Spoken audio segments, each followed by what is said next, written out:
José, Padre amoroso de mi Señor Jesús, Dios te exalta por ser su siervo más humilde.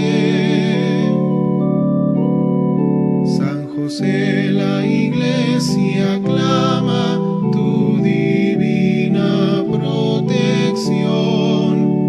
Ven y llévanos a su reino de amor. José, hijo de David, justo y fiel esposo de la Virgen María, Dios te eligió para ser su custodio. Mejores brazos no encontró el Señor. San José, Padre amoroso de mi Señor Jesús, Dios te exalta por ser su siervo más humilde. San José, la Iglesia aclama tu divina protección. Ven y llévanos a su reino de amor. Tu ejemplo fuerte de un gran amor a Dios, paciente y noble, prudente y casto Señor, Dios en ti virtudes derrochó. San José, Padre amoroso de mi Señor Jesús, Dios te exalta por ser su siervo más.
El Catecismo de la Iglesia Católica nos enseña que las obras de misericordia son acciones caritativas, mediante las cuales ayudamos a nuestro prójimo en sus necesidades corporales y espirituales. Instruir, aconsejar, consolar, confortar. Son obras de misericordia espiritual, como lo es el perdonar y sufrir con paciencia. Las obras de misericordia corporal, por su parte, consisten especialmente en dar de comer al hambriento, en dar techo a quien no lo tiene, en vestir al desnudo, en visitar a los enfermos y a los presos, en enterrar a los muertos. Entre estas obras, nos dice el Catecismo, la limosna dada a los pobres es uno de los principales testimonios de la caridad fraterna. Es también una práctica de justicia que agrada a Dios.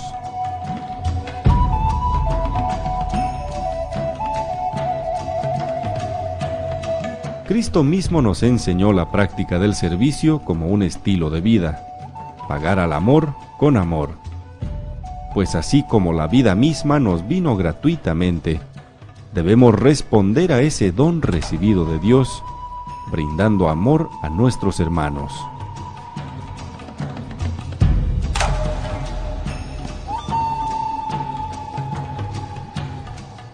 Cuando des una comida o una cena, nos decía Jesús, no invites a tus amigos, ni a tus hermanos, ni a tus parientes, ni a tus vecinos ricos. No sea que ellos te inviten a su vez, y con eso ya quedes pagado. Cuando des un banquete, invita a los pobres, a los inválidos, a los cojos, a los ciegos. Entonces serás dichoso, porque ellos no pueden pagarte, y recibirás tu recompensa en la resurrección de los justos.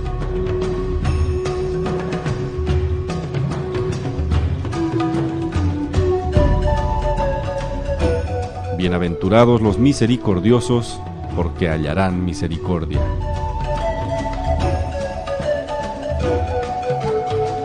No hay cristianismo sin el sentido del hermano, y tampoco lo hay sin el sentido de la pobreza.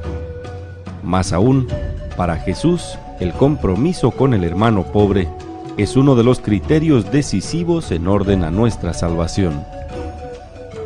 La predicación de Jesús nos insistió en esta enseñanza, porque a través de ella buscaba comprometernos en la misión liberadora que Él mismo vino a realizar. A través del servicio a los demás cumplimos con esa misión.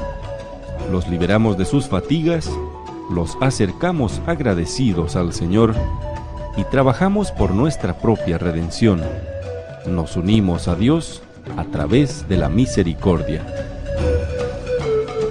Al servir a nuestros hermanos más necesitados hoy, servimos a Jesucristo mismo en cada uno de ellos.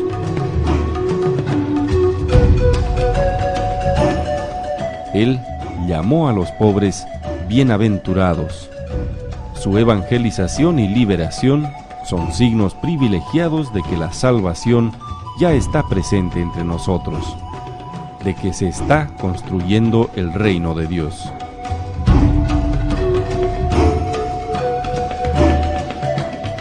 Bienvenidos a una edición más de su Catecismo de la Iglesia Católica en su programa Esta es Nuestra Fe. Como siempre, iniciamos estas reflexiones invitándoles a ustedes a reflexionar y profundizar sobre la doctrina de la Iglesia y sobre las verdades fundamentales que atañen a nuestra fe.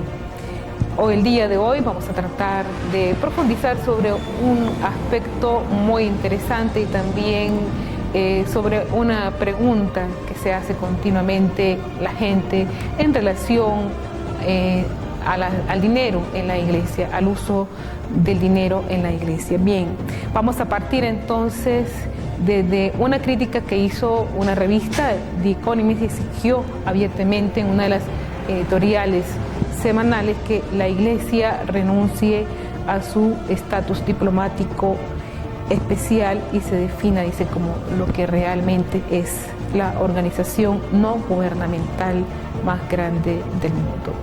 Bien, sobre esta crítica y sobre esto habrá que aclarar muchas veces con nuestros hijos, con los jóvenes, en relación al dinero, al destino del dinero en la iglesia. A decir verdad, aunque orientado por varios matices, parte del reclamo de esta revista de conocida orientación anticatólica parece ser una opinión más o menos generalizada, incluso entre algunos miembros de la iglesia misma, y es fácil escuchar o leer acusaciones sin fundamento sobre que la iglesia católica se lucra con el dinero. Esto es una acusación que no tiene sentido alguno sin antes no averiguamos y no profundizamos sobre el destino de los bienes en la iglesia y hacia dónde van. En consecuencia, nacen espontáneas interrogantes sobre el destino de las aportaciones de los creyentes y es por tanto necesario dar respuestas a estas preguntas. ¿A dónde va a parar el destino del dinero que los fieles aportan? ¿Qué hace la iglesia por los necesitados? Y ¿qué diferencia hay entre la iglesia de una organización no gubernamental?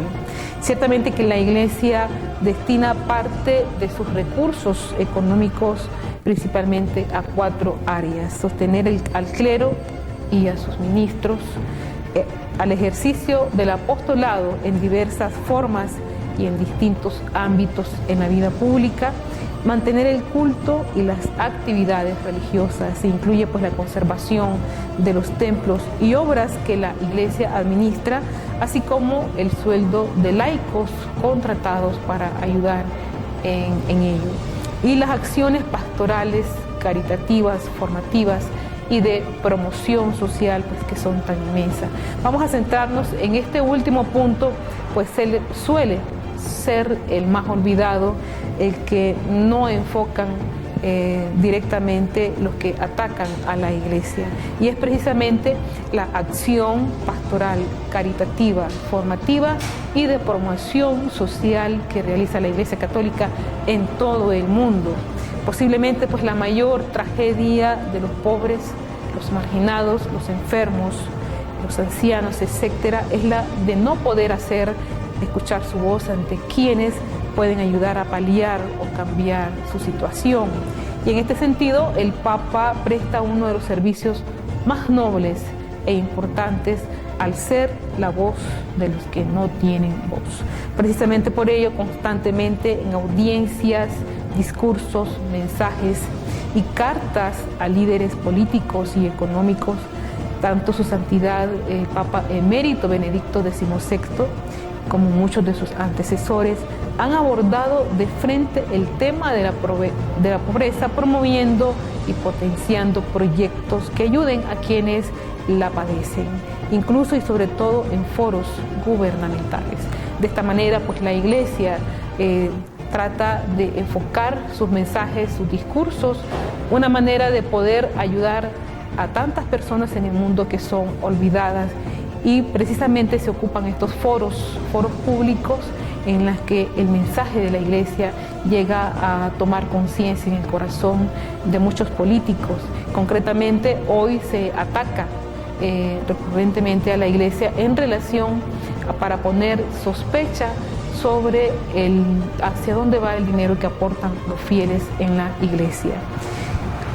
Parece ser que esto va generando sus frutos, porque por ejemplo en Europa donde la secularización ha llegado a su punto culmen, muchas iglesias y muchos templos han sido olvidados por los fieles, y la secularización ha llegado hasta un punto álgido en la Iglesia, de tal manera que ya no se reciben los mismos aportes, y estas organizaciones que ayudaban a países en América Latina han bajado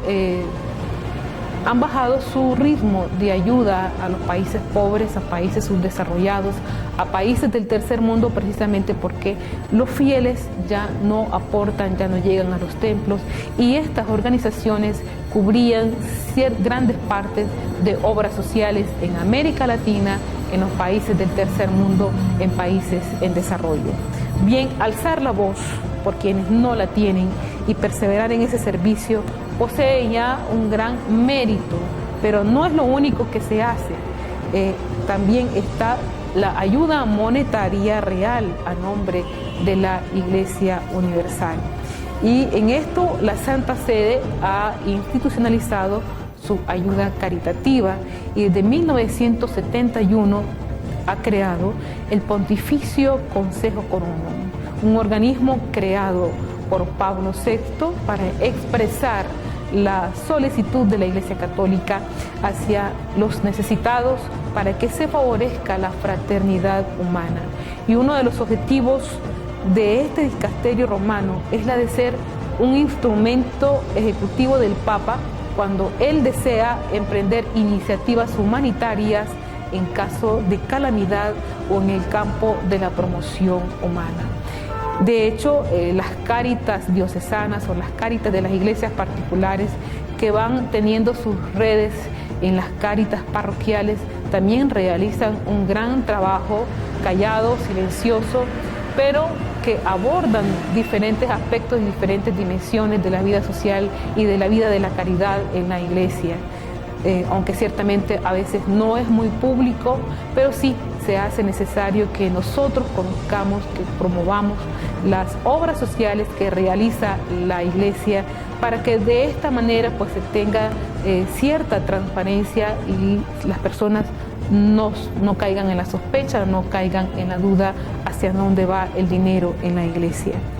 Y en este sentido, el Papa desea emprender iniciativas humanitarias en caso de calamidad o en el campo de la promoción humana.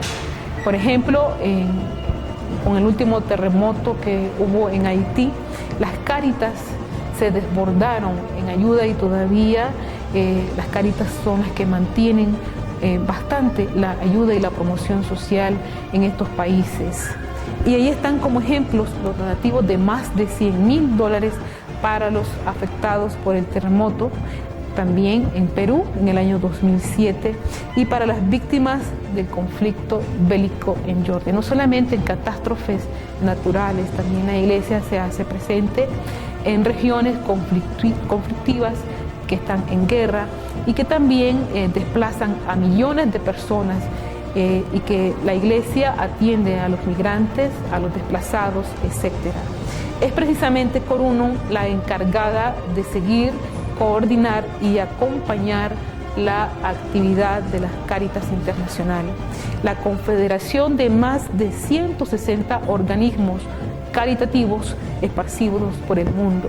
Entre el año 2005 y el año 2007, Corunum Cáritas han donado más de $15 millones en obras de caridad. Estamos a un margen ya casi de 6 años, o sea que esto ya se ha duplicado o triplicado. Pero no es todo. Juan Pablo II creó en 1984 la Fundación Juan Pablo II para el Sahel, fundación de lucha contra la sequía y la desertización y ayuda a los afectados, y la Fundación Populorum Progressio al servicio de la población indígena, mestiza, afroamericana y de los campesinos pobres en América Latina y del Caribe. Ambas están vinculadas a este Pontificio Consejo Corunum. Veamos a continuación unos videos que nos van a ilustrar. Nos vamos a ver imágenes donde la Iglesia Católica provee la ayuda, la caridad social en países afectados, ya sea por catástrofes naturales, por guerras, por persecuciones o desplazados, inmigrantes, etc. Estas son algunas de las secuelas de la guerra de Siria que pocos conocen. No hay tiros o bombas, pero está lleno de dolor. Entre estas improvisadas tiendas de campaña en el Líbano, miles de refugiados dejaron todo por una oportunidad de sobrevivir. Otros no fueron tan afortunados. بعدين هناك جوزي اللي اعتقلوه صار له ما بعرف عنه هو ميت هو طيب ما بعرف عنه شيء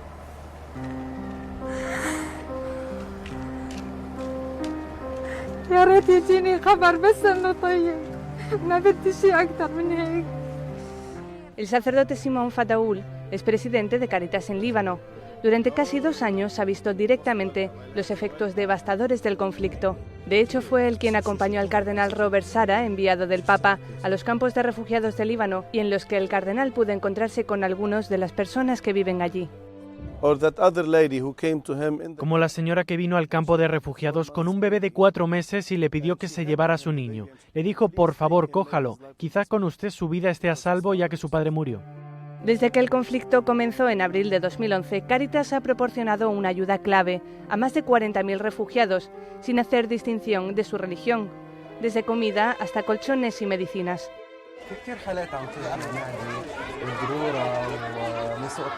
Pero cada día llegan más refugiados. Se estima que hay unos 200.000 sirios acogidos y no hay suficientes víveres para todos, y menos ahora que llega el frío. Las necesidades aumentan y los recursos son muy limitados, de hecho se están terminando. Los cristianos representan un 9% de la población siria. A pesar de que el conflicto entre los rebeldes y el gobierno sirio no está relacionado con la religión, los cristianos tienen miedo de lo que pueda ocurrir en el futuro. Fataoul asegura que el conflicto ha afectado a todo tipo de personas y precisamente eso fue lo que uno de los refugiados le dijo al cardenal Sarah durante su visita. Se levantó y le contó al cardenal su historia y le dijo que todos habían tenido que abandonar su pueblo. Durante cientos de años vivían juntos cristianos y musulmanes sin ningún problema, dijo el hombre, y todavía ahora viven juntos porque comparten el mismo destino. Somos todos refugiados.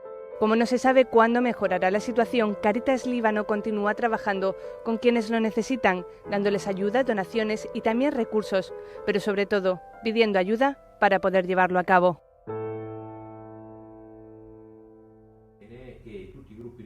En Mali, la guerra comenzó hace 1 año y medio, cuando los rebeldes tuaregs se alzaron en armas contra el gobierno del país africano, abriendo la puerta al islamismo radical que lleva años instalado en el Sahel. Tras el aumento de la violencia, Cáritas Italia ha enviado ya una primera ayuda para distribuir bienes de primera necesidad. Lo más importante son los alimentos y el agua, también kits higiénicos y sanitarios para evitar enfermedades que en estas situaciones son peligrosas. A día de hoy, al menos 400.000 personas han huido de sus casas. Muchos de ellos son acogidos por Cáritas en países vecinos, porque con el peligro de la guerra, la sede de la organización en Mopti, al noroeste de Mali, tuvo que cerrarse varios días. Es una situación muy difícil. No podemos acceder a todas las zonas porque hay graves problemas de seguridad y enfrentamientos armados. Según datos oficiales, más de 40.000 personas dependen hoy por completo de Cáritas, que junto a otras instituciones ha pedido al gobierno de Mali y a los rebeldes la apertura de un pasillo humanitario. Para poder garantizar que la ayuda llegue a la gente que está pagando las consecuencias del conflicto, pero hasta ahora este pasillo humanitario no ha podido ser abierto y trabajamos con muchos problemas. La situación actual agrava un problema que era ya de por sí dramático. La región del Sahel sufrió hace 2 años una durísima hambruna que afectó a más de 18 millones de personas y que todavía no ha concluido. En Haití, 500.000 de personas viven como pueden en 447 campamentos improvisados en la capital, Puerto Príncipe. Pero menos de la mitad de estos lugares disponen de suficiente material de cobijo y solo en 3 hay agua potable. Gobiernos, asociaciones y ONG de todo el mundo trabajan para afrontar esta situación. La Iglesia Católica es uno de los puntos de referencia y muchos ciudadanos han querido ayudar a través de ella. Cáritas Internacional asegura que está atendiendo a unos 200.000 haitianos con comida, pastillas para potabilizar el agua, material médico y mantas. Los voluntarios reparten la ayuda en 20 lugares distintos y a través de parroquias. Prevé que harán falta estas ayudas de primera necesidad durante 2 meses. Después impulsarán un programa de reconstrucción que durará 1 año.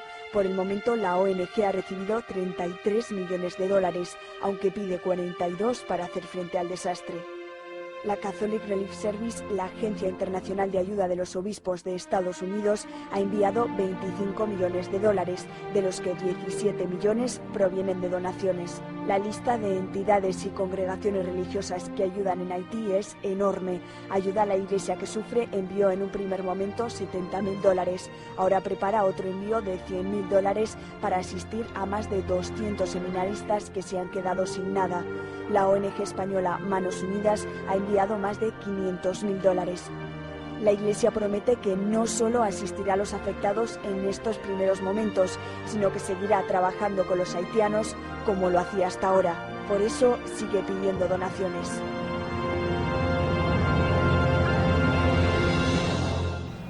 Bien, el Papa emérito Benedicto XVI ha dicho que la ayuda, la caridad social que realiza la Iglesia tiene que tomar una conciencia moral del mundo.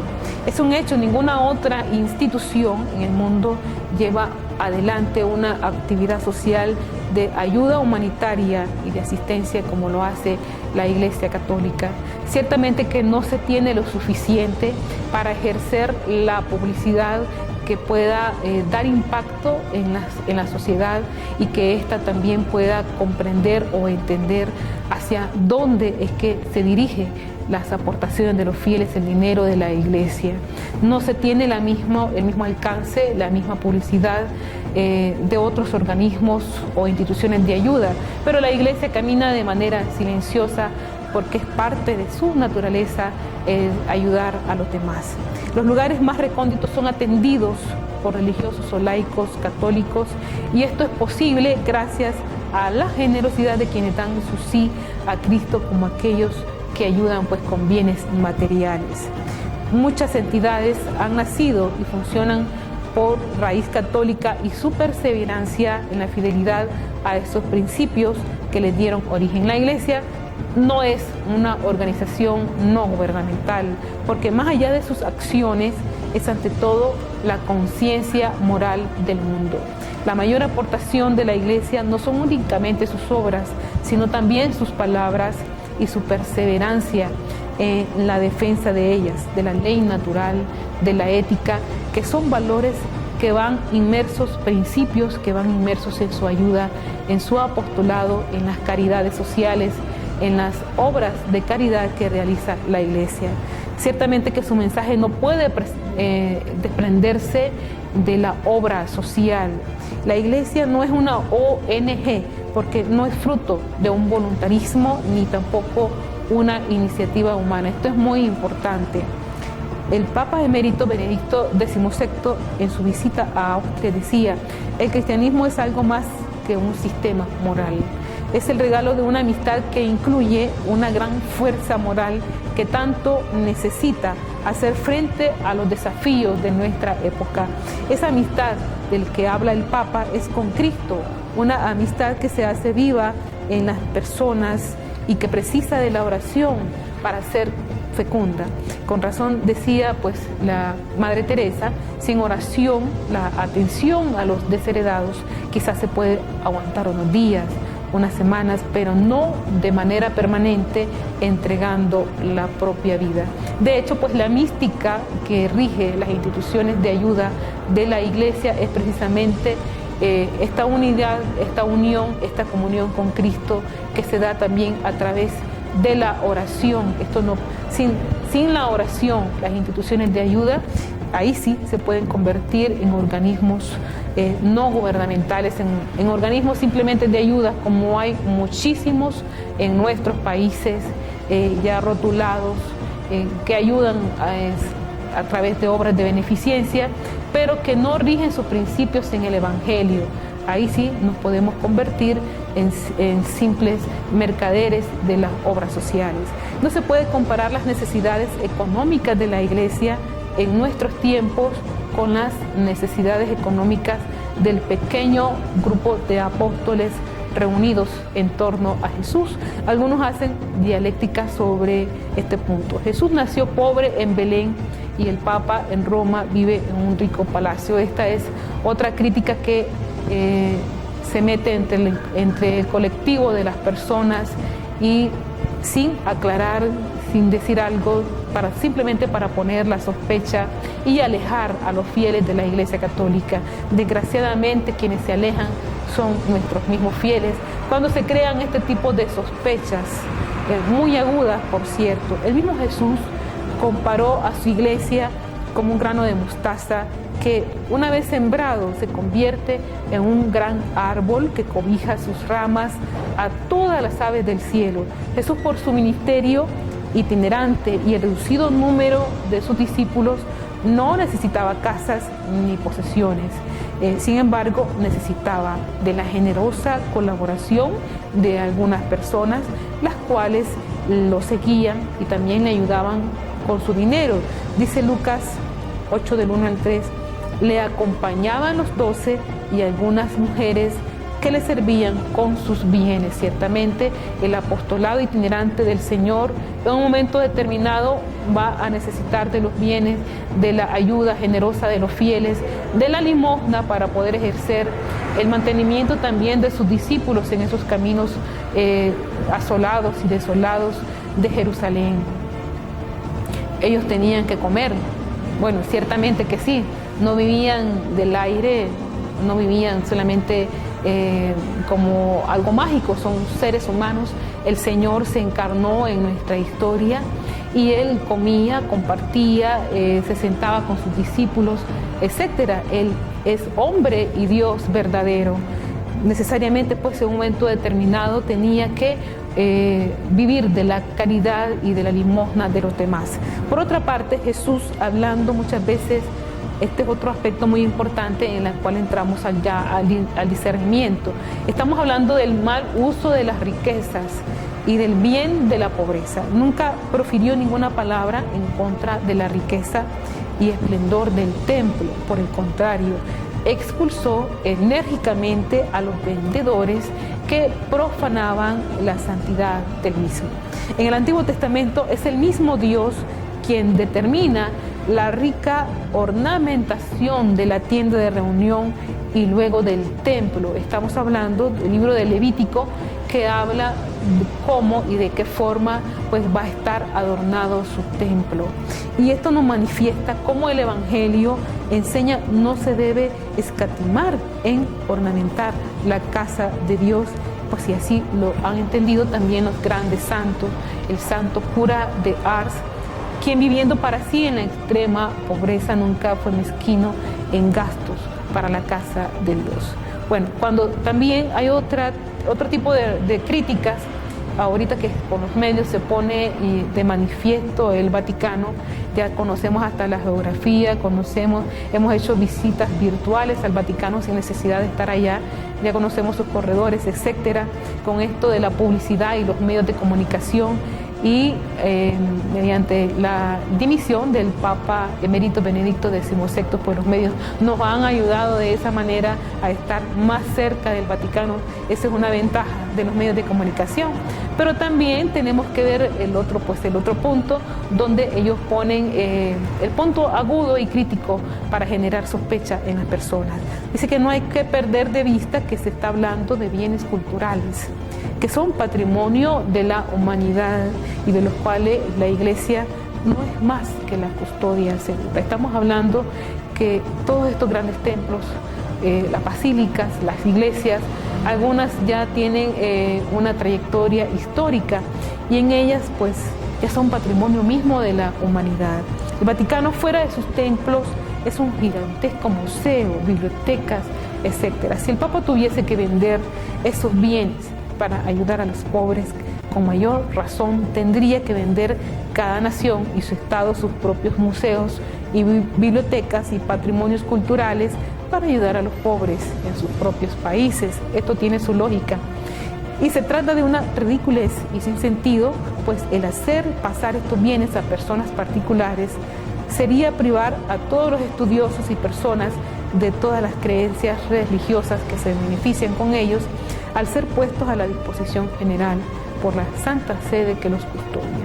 Ahí acuden innumerables personas del mundo entero para conocer parte del patrimonio científico, filosófico, teológico y artístico de la humanidad. Y es que ciertamente, si nosotros nos quedamos sin esa memoria histórica, ¿qué podemos dar al futuro? Yo creo que nos quieren arrancar el futuro de nuestras manos, partiendo que podamos prescindir de todas estas riquezas que son más bien riquezas culturales, no son riquezas en sentido de capital, no, son riquezas culturales que es parte del patrimonio de la humanidad y es parte de la memoria religiosa del pueblo católico. Hay que estar conscientes que de esto no es más que un sofisma que busca desacreditar la Iglesia.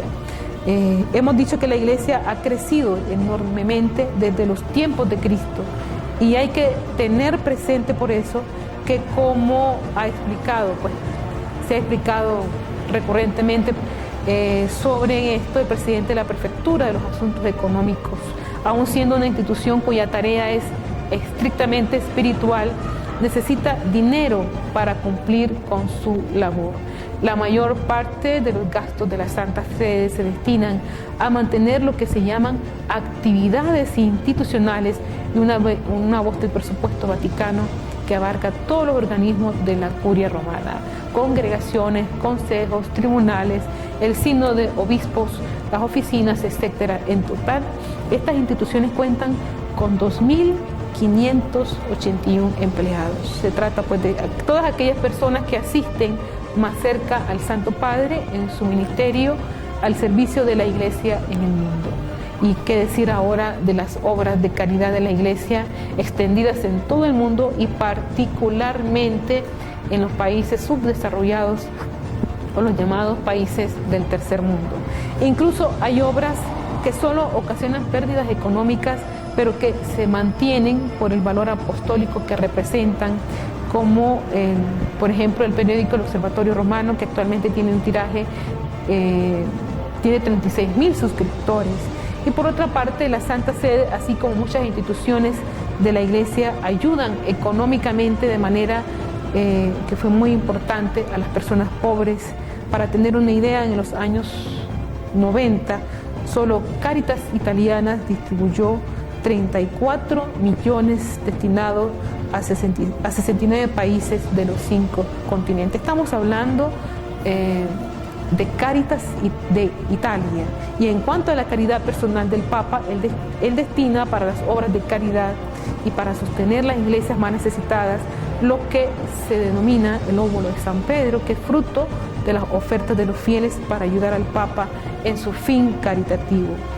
En el año 1999 estas ofertas ya pues rebasaban, ascendieron a $55.313 que luego el Papa destinó a obras caritativas, como son escuelas, leproserías, hospitales, centros de asistencias especiales, zonas azotadas por grandes calamidades, terremotos, sequía, hambre.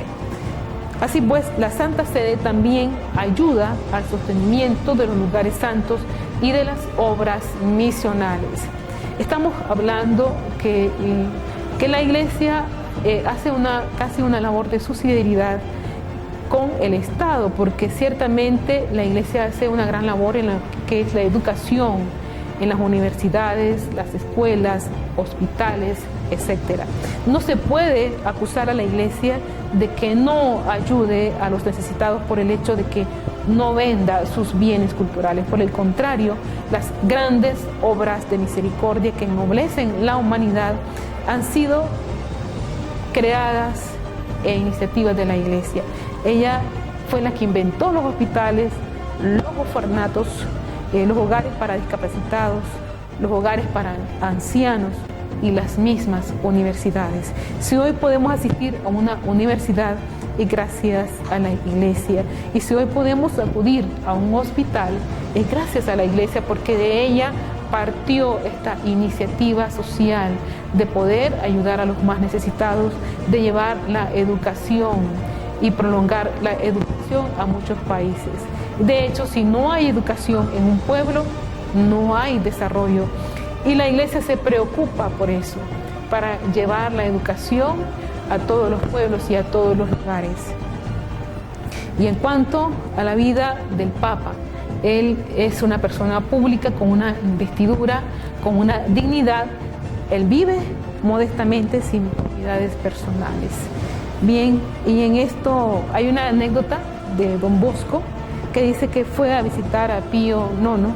Papa no le quedaba ni un centavo para sus gastos personales y que su habitación era tan pobre y sencilla como la de los chicos que jugaban con él. Así pues, un periodista narra que el Papa Pío XII murió en su habitación, era sumamente sencilla, recostado en una pobre cama de hierro, y su comida diaria consistía en no pocas verduras. Bien, estos son testimonios de personas que han conocido a los papas en la historia. Estamos hablando de testimonios de Don Bosco y un periodista que conoció de cerca al Papa Pío XII. Son testimonios y esto nosotros tenemos que hablarlo, comentarlo con los hijos, en familia, hablar de las grandes obras que realiza la Iglesia, como las obras de caridad, los hospitales, las escuelas, los leprosorios, los hogares de ancianos, etc. Las mismas Cáritas que desarrollan obras sociales de gran envergadura. Estamos hablando de las Cáritas en las iglesias particulares, pero también de las Cáritas en las parroquias, que realizan un trabajo muy silencioso, pero también cargado de la caridad que es intrínseca a la Iglesia. Bien, esperamos haber compartido con ustedes y una vez más decirles amemos nuestra iglesia, conozcámosla. Cada uno de nosotros formamos parte de este cuerpo místico que es la iglesia, el Papa, los obispos, los sacerdotes religiosos, religiosas, los laicos. Amémoslas más. Si un miembro sufre, todos los demás miembros de este cuerpo místico de la iglesia también sufren. Y cada uno de los bautizados formamos parte de este cuerpo místico que es la iglesia. Bien, hasta una próxima edición de su Catecismo de la Iglesia Católica en su programa Esta es nuestra fe. Como siempre les recordamos rezar el Santo Rosario y hoy estamos ya se está celebrando el cónclave. Hemos estado en oración permanente por la Iglesia, por el futuro Papa, para que el Espíritu Santo ilumine a los cardenales, pero también tenemos que orar y rezar y entrar en comunión por los enfermos que están en casa, por aquellos quienes les asisten. También así hacemos caridad. Hasta una próxima edición de su Catecismo de la Iglesia Católica. Bueno, este es el típico tema, ¿no?, que siempre sale, de por qué la Iglesia no vende todas las riquezas que tiene el Vaticano y se la da a los pobres. Eso estaría muy bien para alimentar a todos los países pues un solo día, pero los demás días ¿qué? Bueno, la Iglesia sí que da dinero a los pobres y pone a gente a trabajar para luchar contra la pobreza. Lo que pasa es que, como cualquier otra institución, tiene que tener recursos para mantenerse. Yo pienso que la Iglesia ayuda mucho a los países pobres, ¿no?, y les da mucho dinero, les ayuda económicamente, y además ofrece una cosa que muchos de nosotros no podemos dar, que son personas. Yo puedo ayudar económicamente a países de África, a Haití, a Japón, pero muchas veces no podré ir yo misma, y sin embargo la Iglesia aporta a esas personas que pueden estar ahí dedicándose día tras día a esa gente, ¿no? Y eso vale mucho más que todo el dinero que nos puedan dar.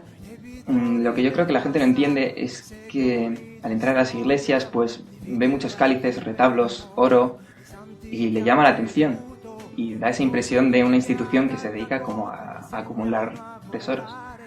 Lo que tiene que entender más bien es que todo aquello es fruto de 20 siglos de gente que ha trabajado para rodear a la Eucaristía de lo mejor que tenía, porque le tiene mucho cariño.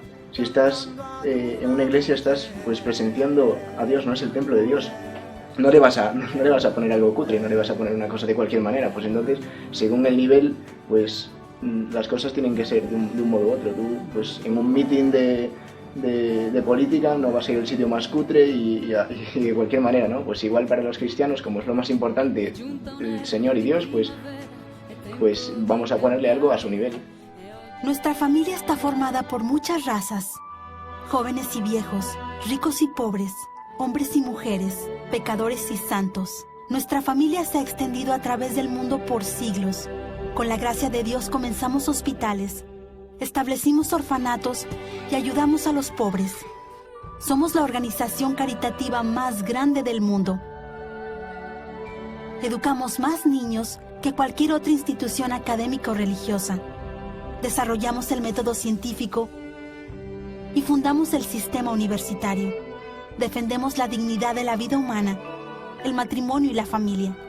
Ciudades llevan los nombres de nuestros venerados santos que navegaron un camino sagrado ante nosotros. Guiados por el Espíritu Santo, compilamos la Biblia. Somos transformados por la Sagrada Escritura y la tradición que nos han guiado por 2000 años.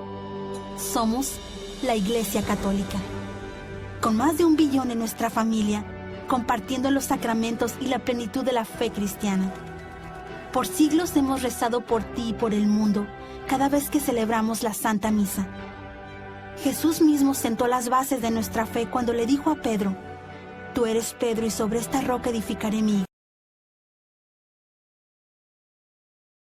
Los de Pedro han guiado a la Iglesia Católica con amor y verdad.